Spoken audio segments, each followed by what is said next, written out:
तो आज की इस क्लास के अंदर साथियों हम लोग फिजिक्स के अगले चैप्टर की ओर बात करने वाले हैं। और आप लोग अगर इससे पहले वाले क्लास नहीं देखे तो प्लीज आप लोग जाकर के हमारे चैनल पर देख सकते हैं।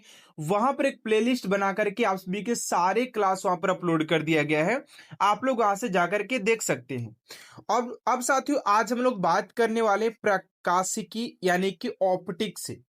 यानी कि साथियों प्रकाशिकी से आप सभी के किसी भी एग्जाम की अगर हम बात करते हैं, वनडे एग्जाम की बात कर रहे हैं, तो आप सभी के जो भी प्रश्न अगर इस टॉपिक से पूछा जाएगा, आप सभी के इस बुक के अंदर 100% दिया हुआ रहेगा।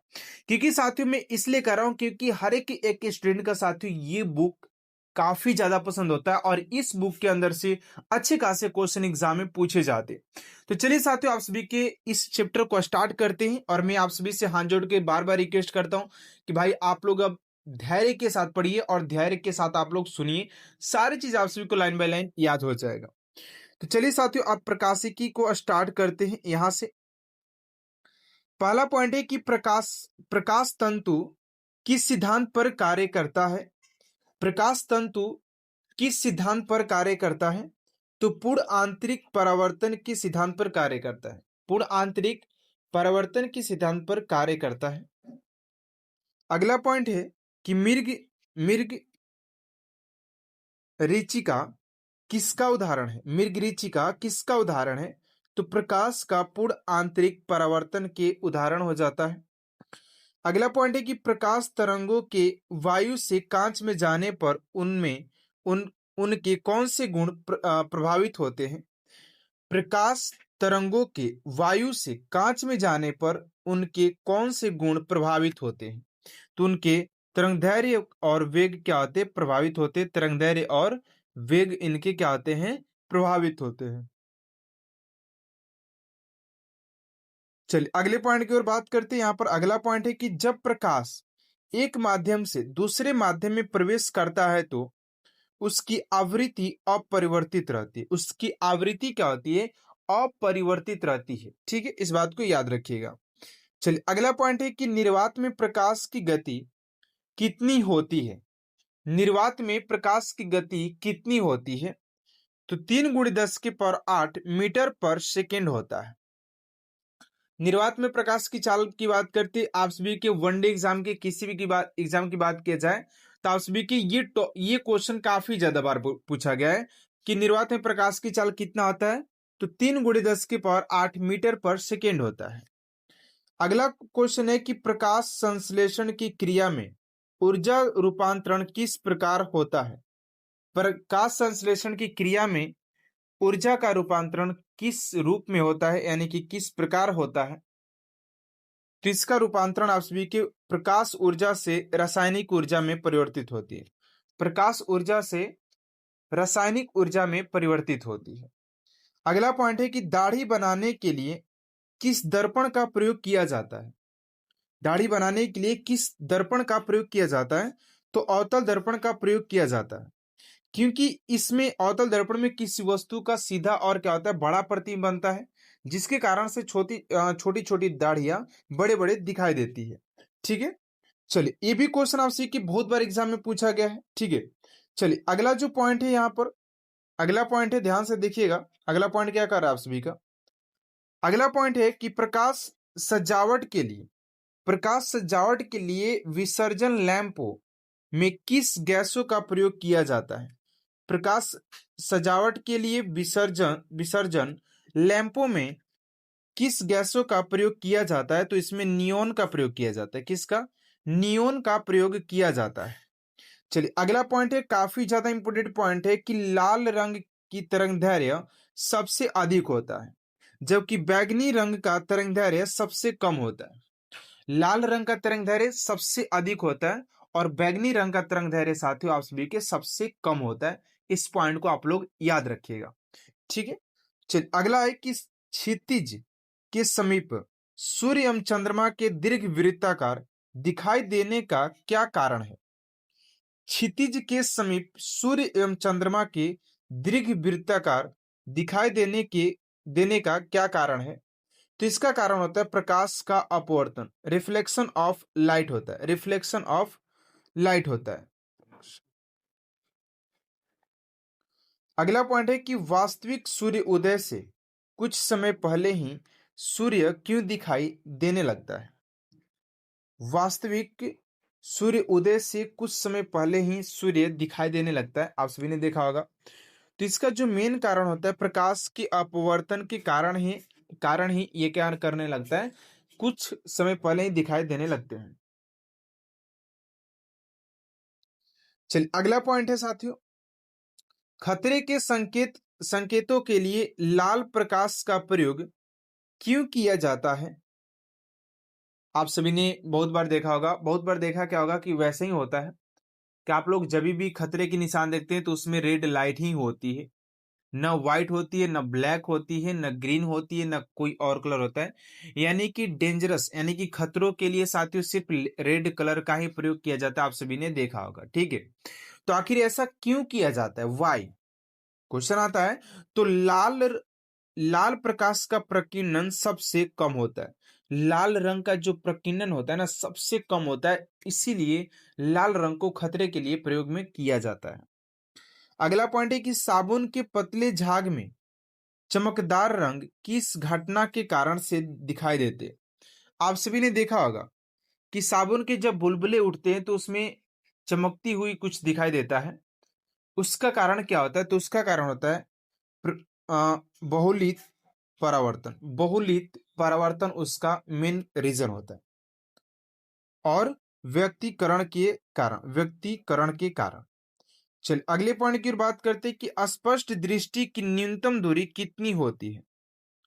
अस्पष्ट दृष्टि की न्यूनतम दूरी कितनी होती है? तो 25 सेंटीमीटर होती है। कितनी होती है साथियों? 25 सेंटीमीटर। आप सभी का करेक्ट आंसर हो जाएगा 25 सेंटीमीटर। अगला पॉइंट है कि दीर्घ तरंगों की अपेक्षा वायुमंडल द्वारा लघु तरंगे अधिक प्रकीर्णन होती है, इसलिए आकाश का रंग नीला दिखाई पड़ता है। फिर से एक बार पढ़ेंगे इसको कि दीर्घ तरंगों की अपेक्षा वायुमंडल द्वारा लघु तरंगे अधिक प्रकीर्णन होती है, इसलिए आकाश का रंग नीला दिखाई पड़ता है, ठीक है। अगला है कि तंतु प्रकाशिकीय संचार में संकेत किसके द्वारा प्रदान किया जाता है? तो लाल तरंगों के द्वारा, प्रकाश तरंगों के द्वारा आप सभी के प्रदान किए जाते हैं। चलिए अब इधर के पॉइंट की ओर बात करते साथियों। इधर पॉइंट क्या क्या दिया गया आप लोग को ध्यान में देना है, ध्यान देना है, ठीक है ना। अब यहाँ पर इसके इस साइड की ओर की बात करते हैं। यहाँ पर क्या दिया गया है, यहाँ पर देखिए, विभिन्न पदार्थों में प्रकाश की चाल बहुत काफी ज्यादा इंपॉर्टेंट है आप सभी के। Speed of light in a various medium, यानी कि अलग अलग माध्यम में प्रकाश का चाल कितना कितना होता है वो यहाँ पर दिया गया है, ठीक है ना।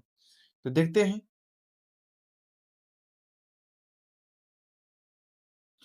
तो यहाँ पर हम लोग बात करते हैं माध्यम की, इधर बात करेंगे, यहाँ पर प्रकाश की चाल की बात करते हैं। माध्यम और प्रकाश की चाल निर्वात में आप सभी के बहुत बार एग्जाम में पूछा जाता है कि निर्वात में प्रकाश की चाल कितनी होती है? तो 3 × 10⁸ मीटर पर सेकेंड होता है। कांच में पूछे तो 2 × 10⁸ मीटर पर सेकेंड।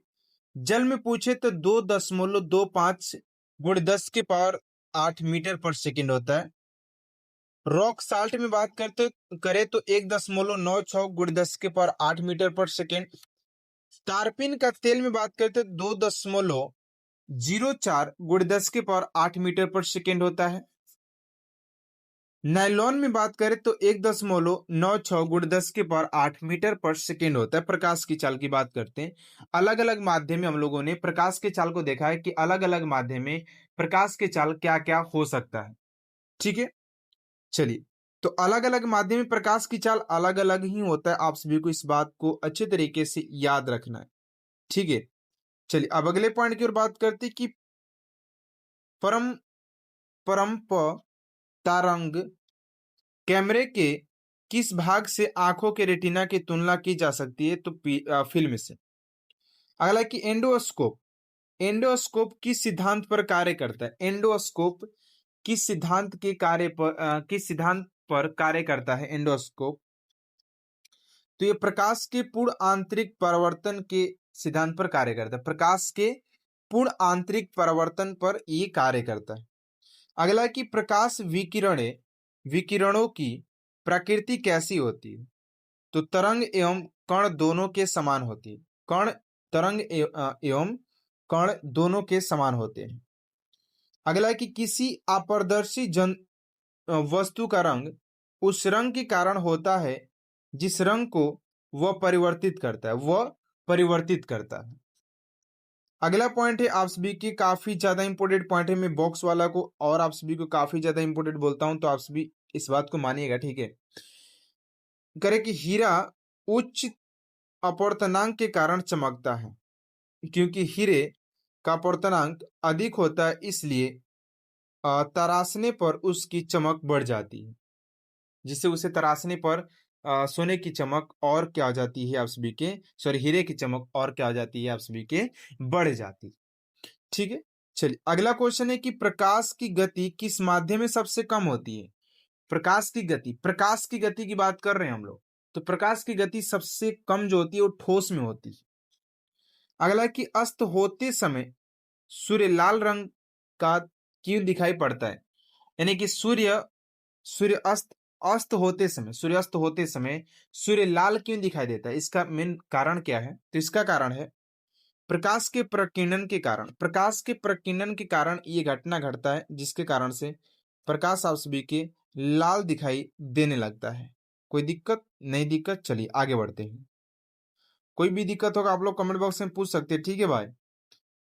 अगला है कि एक इलेक्ट्रॉनिक पुंज को फास्फोरस कोटेड पर्दे पर फोकस करके प्रतिबिंब को पर्दे पर प्रदर्शित करना क्या कहलाता है? तो आप सभी के रोस्टर स्केल कहलाता है। रोस्टर स्केल कहलाता है। चलिए अगला पॉइंट है कि दूरदृष्टि दोष विकिरण के लिए किस लेंस का प्रयोग किया जाता है? दूरदृष्टि दोष के लिए किस लेंस का प्रयोग किया जाता है? काफी ज्यादा इजी क्वेश्चन है कि दूर है तो उत्तल करो, निकट है तो अवतल करो। ठीक है, इस बात को याद रखिएगा।